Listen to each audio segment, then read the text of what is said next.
I wasn't even planning to go out that Halloween. Honestly, Halloween kind of lost its magic for me after high school. I wasn't into the costumes, the decorations, or the horror movies anymore, but when Jack texted me saying he was having a small get-together at his place, I figured why not. Jack wasn't a party guy either, just a chill hangout with a couple of friends. It'd be nice to catch up and relax. His house is kind of a mess, though. Jack rents this old place out on the edge of town, practically in the woods. It's one of those places where you wonder why anyone would live there. Cheap rent, I guess. The road leading to it was just this narrow strip of pavement with thick trees on either side. It's always so dark, even during the day. And when I pulled up that night, it felt like the trees were closing in on me. The crunch of gravel under my tires didn't help either, too loud in the silence. Jack was waiting on the porch when I arrived, wearing this stupid plastic pumpkin on his head. That was just Jack. He always tried to keep things light, even when things felt a little weird. "Yo, finally," he called out, waving me over. "Come on in. It's freezing out here, man." But right from the start, something felt wrong. You ever get that feeling when you walk into a room and immediately feel like you don't belong there? Like the air's heavy, but you can't figure out why? That's how it felt sitting in Jack's living room. The whole vibe was off, and I couldn't shake it. It wasn't anything obvious. Everyone else seemed fine. They were joking around, throwing popcorn at each other, watching some low-budget horror movie Jack had put on. But there was this tension, this feeling in my chest that I couldn't explain. I kept looking over my shoulder, glancing at the windows, expecting to see something. Every now and then I'd catch Jack looking at me like he was about to say something, but he'd always stop, like he was unsure himself. About an hour in, I decided to head to the bathroom. Maybe I just needed to clear my head, you know? The hallway leading to the bathroom was dark and narrow, just a single flickering light above. I splashed some cold water on my face, trying to shake the weird feeling. But as I was drying off, I heard it. A creak, like someone stepping on an old wooden board just outside the bathroom door. I froze, listening. But then, nothing. Silence. I figured it was just one of the others walking around, so I brushed it off and went back to the living room. Except, when I got back, the vibe had changed. The others weren't laughing or messing around anymore. They were just sitting there, quiet, staring at the TV like they weren't even watching it. "Hey, what's up?" I asked, trying to break the weird silence. No one answered at first, then Jack, without looking at me, just muttered, "I thought I heard something." Outside. I glanced toward the window. The curtains were drawn, but now that he mentioned it, I couldn't help but feel like someone was out there watching us. I walked over and peeked through a small gap in the curtains. Nothing, just the trees swaying in the wind, but it didn't feel right. "I don't see anything," I said, turning back to them. Jack shrugged, but his eyes stayed fixed on the window like he wasn't convinced. Kate finally spoke up, her voice shaky. "I heard it too." "Footsteps. Probably just the wind," Ryan said, but he didn't sound too sure of himself. I tried to laugh it off. "Come on, guys, it's Halloween. You're letting the spooky vibes get to you." Jack didn't respond. Instead, he stood up and started walking toward the back of the house. "I'm gonna check the door," he muttered. We all watched as he disappeared down the hallway. I suddenly felt uneasy again, like the whole room was holding its breath. A few minutes later, Jack came back. "The back door's unlocked," he said, his voice low. "I swear I locked it earlier." A cold chill ran down my spine. No one said a word. "Maybe you just forgot," Brittany offered, but it was clear she didn't believe it. We tried to shake it off, going back to the movie, but the tension didn't go away. In fact, it got worse. The air in the room felt thick, like we were waiting for something to happen, but none of us knew what. Every little noise, the creak of the floorboards, the rustling of the trees outside, sounded louder, sharper. Suddenly, there was a loud knock at the front door.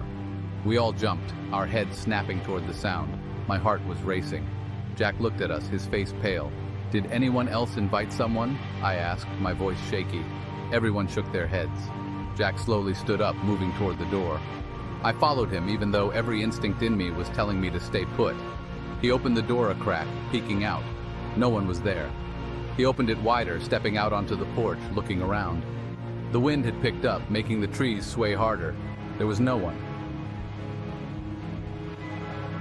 But as we turned to go back inside, We both heard it. This faint, dragging sound coming from the side of the house. "What the hell was that?" I whispered. But Jack didn't answer. He just motioned for me to follow him. We walked around the side of the house, our footsteps crunching on the gravel. The sound grew louder as we approached the back corner of the house, like something, or someone, was dragging something heavy across the ground.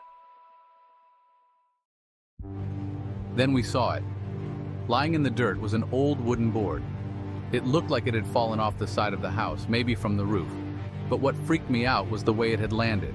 Like someone had carefully placed it there, perfectly parallel to the back door. I stared at it, my heart pounding. There's no way that just fell like that. Jack didn't say anything. He just grabbed my arm and pulled me back toward the house, his face pale. We locked the doors, all of them this time. Jack checked each window, making sure everything was shut tight. But that feeling, that heavy tension, it was still there. Something wasn't right. We sat in silence for a long time after that. No one spoke, no one moved. We were all just waiting, listening, hoping whatever was outside would stay out. And then the knock came again.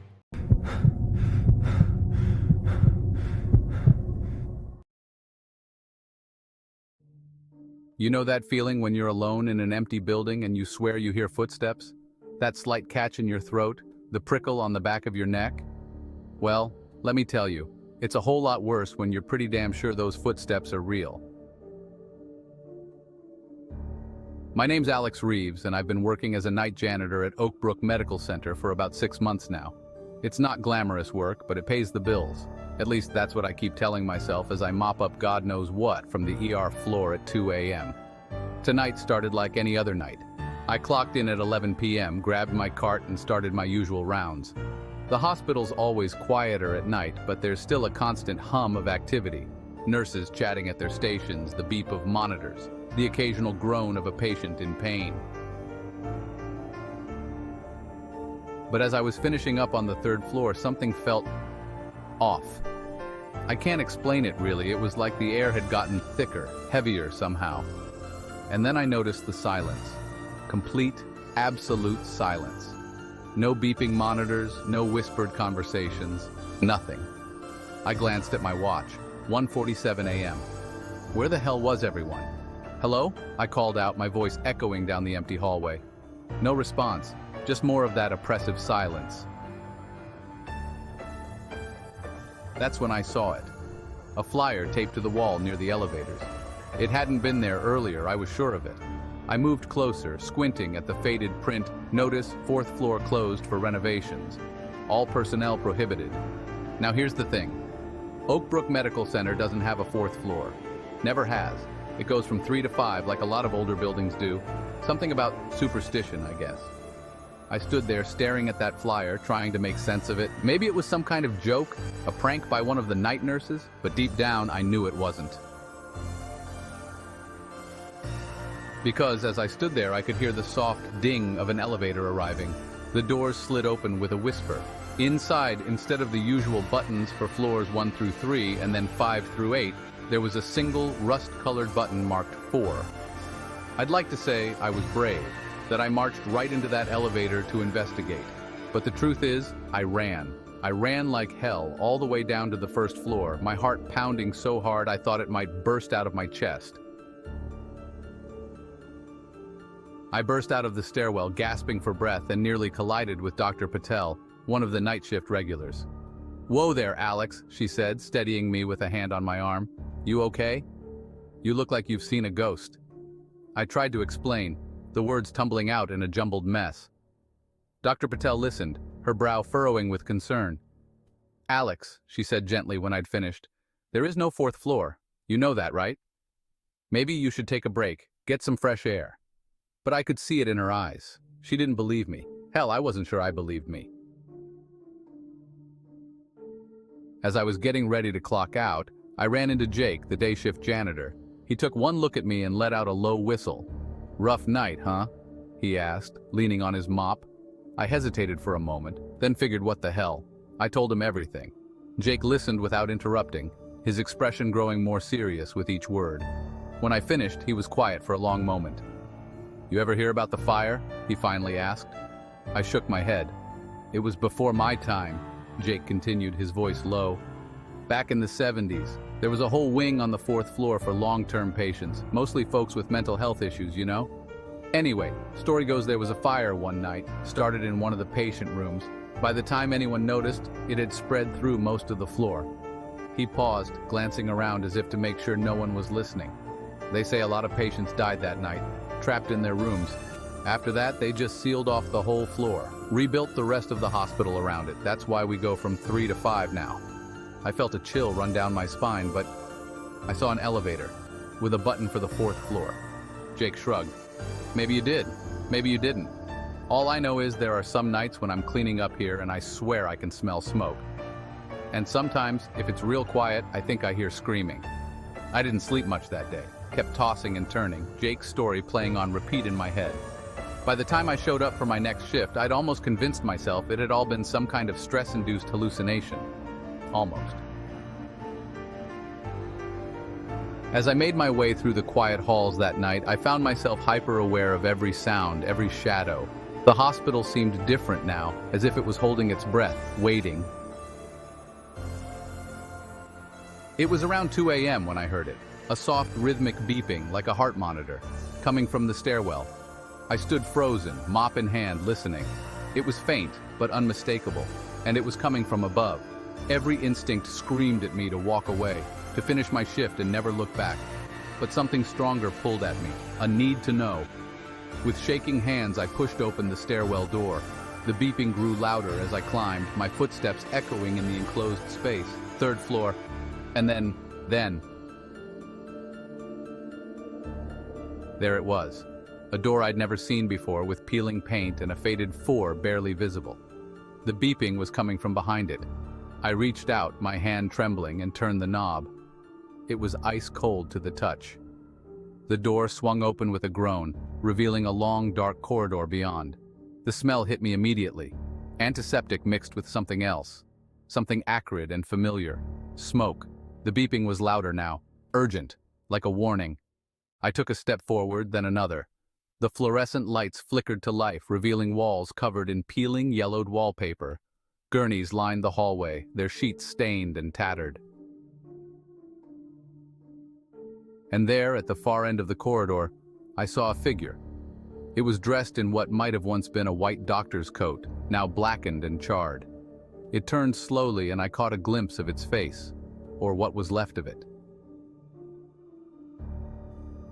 I ran faster than I've ever run in my life, down the stairs, through the halls, out into the cool night air. I didn't stop until I reached my car, my lungs burning, tears streaming down my face. I quit that night, left a voicemail for my supervisor and never went back. Found a new job across town working days. But sometimes late at night I still wake up in a cold sweat, because in my dreams I'm back on that forgotten floor. And this time, I can't escape. I don't know what I saw that night. I don't know if it was real or if I'm slowly losing my mind.